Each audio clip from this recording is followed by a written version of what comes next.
এই যে কুণাল ঘোষ প্রতিদিন টিভিতে কুমিরের কান্না, প্রতিদিন একই গল্প, প্রতিদিন একই কথা। মমতা ব্যানার্জির টিকিটে জেতা, মমতা ব্যানার্জির নাম নিয়ে জেতা, তৃণমূল কর্মীদের রক্ত ঝরানো ভোটে জেতা, তৃণমূলের এমএলএ এমপিরা কোনো বিবেক মনুষ্যত্বহীন হয়ে তৃণমূল ছেড়ে অন্য দলে চলে যাচ্ছে।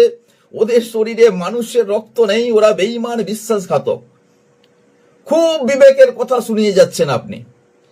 ওই যেদিন বিজেপি কর্মীদের রক্ত ঝরানো ভোটে জেতা, বিজেপির এমএলএ এমপিদের যখন উন্নয়নের জোয়ারে সামিল করার জন্য তৃণমূল কংগ্রেসে নিয়েছিলেন, সেদিন আপনার বিবেকবোধ কোথায় ছিল?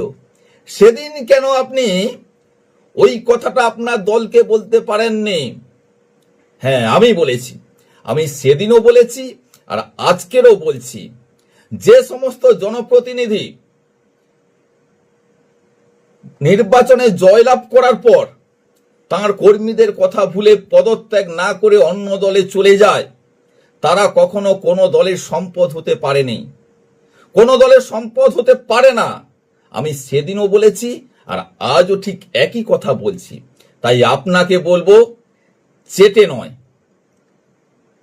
প্রয়োজনে খেটে খান।